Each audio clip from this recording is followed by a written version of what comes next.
Break के बाद अस्मिता में आपका एक बार फिर स्वागत है। घरेलू महिला मजदूरों के काम के हालात कैसे हैं? क्या उन्हें मजदूरों के रूप में कोई कानूनी मान्यता हासिल है? क्या रोजगार सुरक्षा है? क्या बुढ़ापे में पेंशन, स्वास्थ्य बीमा या प्रोविडेंट फंड जैसी कोई सामाजिक सुरक्षा है? किस तरह की मुश्किलों से ये दो चार होते हैं और अर्जुन सिंह गुप्ता कमेटी की रिपोर्ट से हालात में कितना कुछ फर्क आ सकता है, जानते हैं अपने पैनलिस्ट से। रवि जी, अगर हम इसी रिपोर्ट की बात करें, क्या कुछ बदल सकता है, हालात कितने बदल सकते हैं? देखिए, इसमें ये तो हमें समझना चाहिए कि जो समस्या इस तरह की महिला कामगारों की है वो जटिल है। जटिल इसलिए है क्योंकि ये ऐसे क्षेत्र में काम करती हैं कई सारी महिलाएं जिसमें उत्पादिता कम है, और जैसा मैंने कहा ये मूल्य श्रृंखलाओं में काम करती हैं। तो कई आयाम है जिससे कि इनकी स्थिति सुधर सकती है।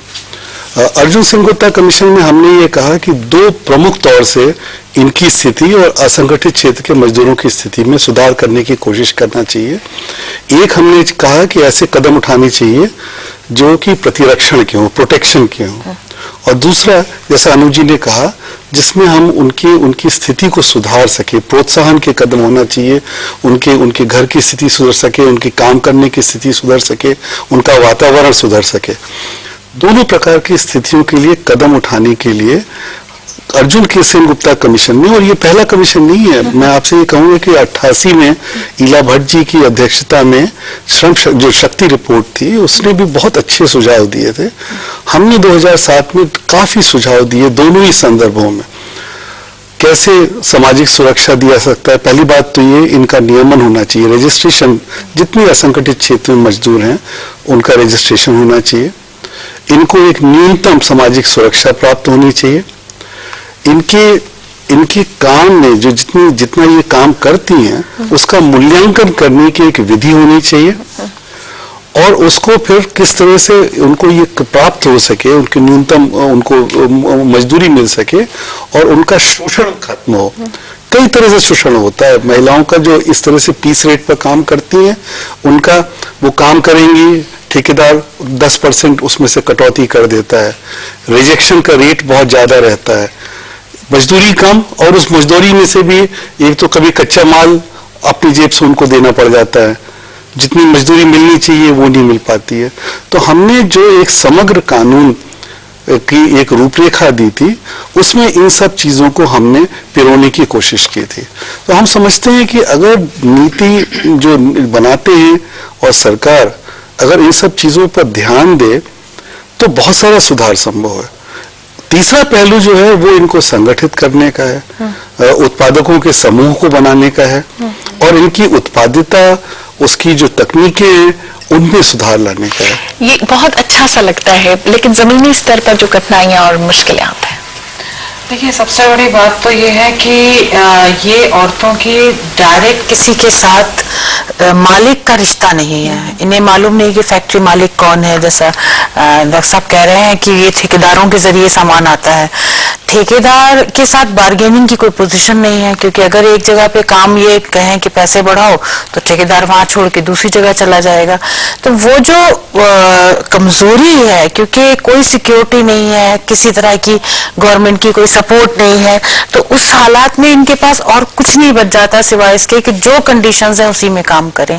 तो हम लोगों को जब हम एक महिला संगठन के रूप में इनके पास गए और हमने संपर्क शुरू करा, जब हमने इस सिलसिले में छानबीन शुरू करी, तो हमका आइडिया हुआ कि इनकी वर्क कंडीशंस बहुत खराब हैं, और उन वर्क कंडीशंस को सुधारने के लिए जो बार्गेनिंग की पोजीशन है वो और भी कमजोर है।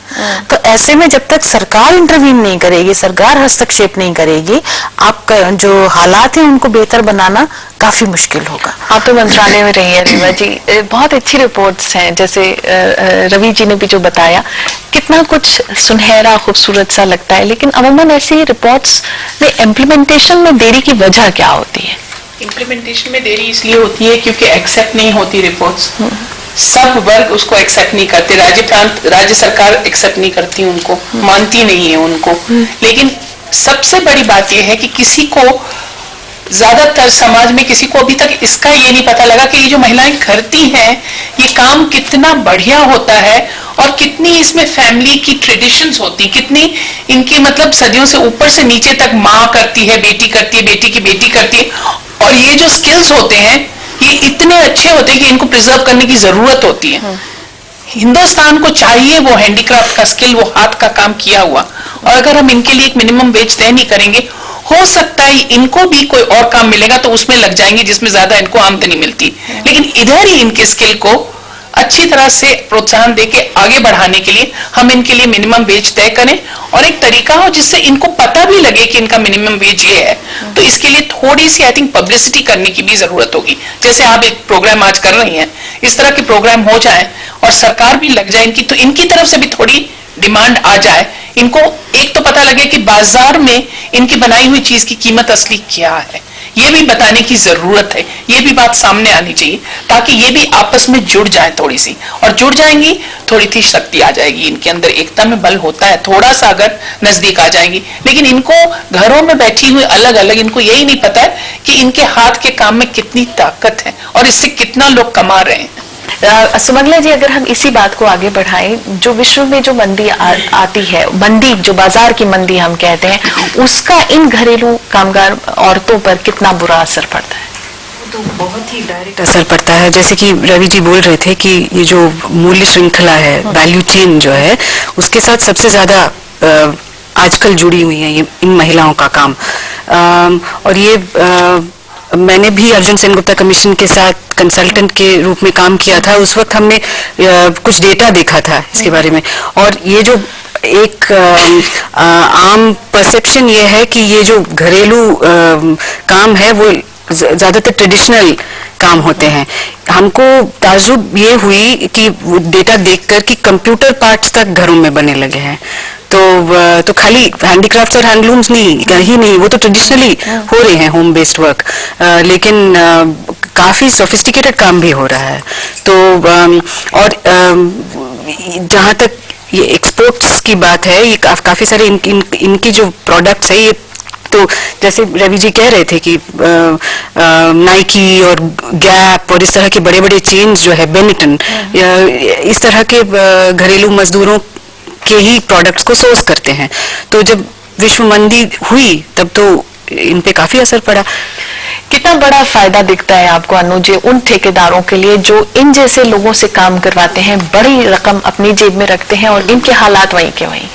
जैसे उन्होंने कहा, अभी रवि जी ने जैसे बताया था कि देखिए इनके जो बीच में जो मिडिल मैन है, या जी जब न्यूयॉर्क की मार्केट में जब ये चीज जाती है तो उसका मूल्य अलग ही होता है, लेकिन जो बीच में जो चेन है कई मिडिल मैन की, नॉट एक ही मिडिल मैन नहीं, कई हैं, उसके जो उसका जो इन लोगों को फिर भी कोई फायदा नहीं हो रहा। देखिए महंगाई बढ़ रही है, लेकिन जो इनका प्रॉफिट क्या उस अनुपात में बढ़ता है, एक सोचने की बात ये है।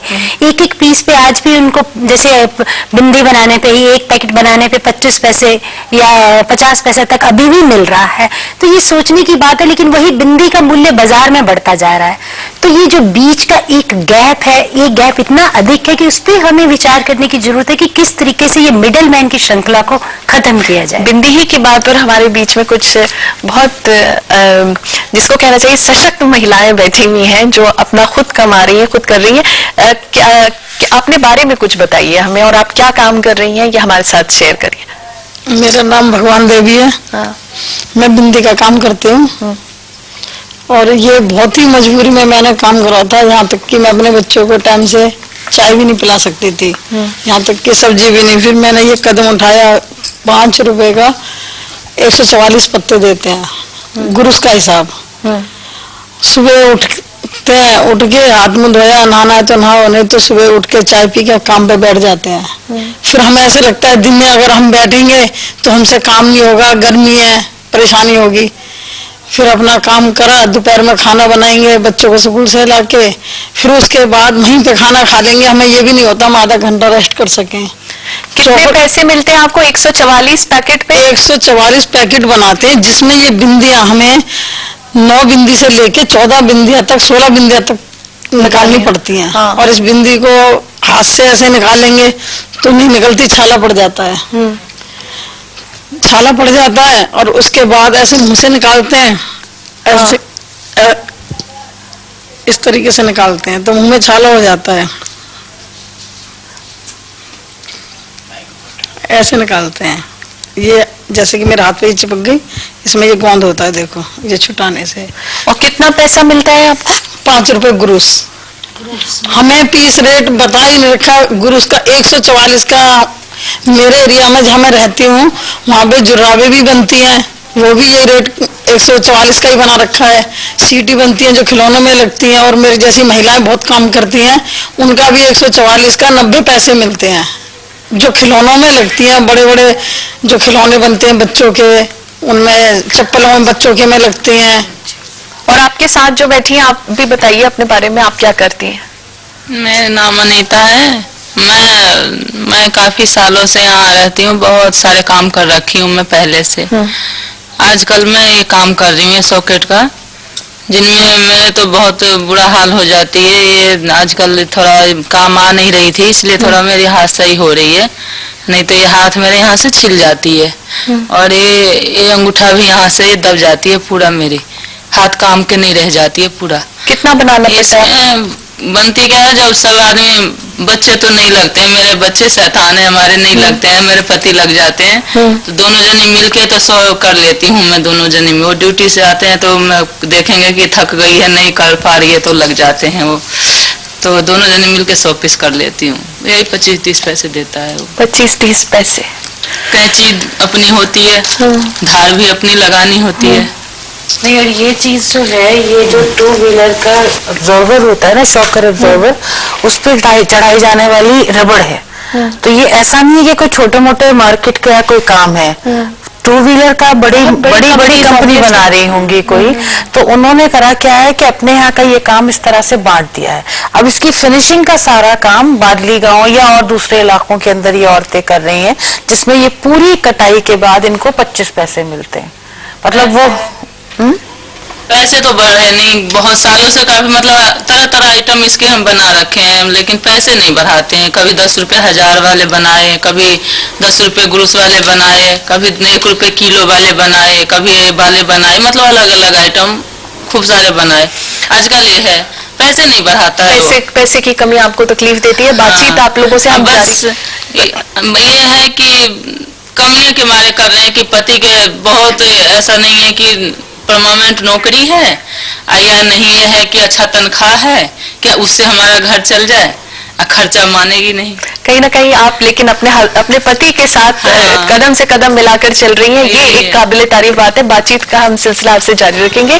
पीस रेट पर काम करने वाली इन महिलाओं को पैसे की कमी पर गरीबी, परिवार के आय में बढ़ोतरी और परिवार की मदद करना जैसी जरूरतें इनके साथ शामिल होती हैं, और इसके तहत काम करने वाली बहुत सी महिलाएं अपने आप को मजदूर के रूप में नहीं देखती, बल्कि माओं और पत्नियों के रूप में देखती हैं, जो अपनी फैमिली के इनकम में अपना थोड़ा बहुत योगदान दे रही हैं, यानी थोड़े से संतुष्ट होना ये जानती हैं, तो फिर समाज की जिम्मेदारी और अहम हो जाती है। हाजिर होते हैं हम एक छोटे से ब्रेक के बाद, आप रहिएगा आप के साथ।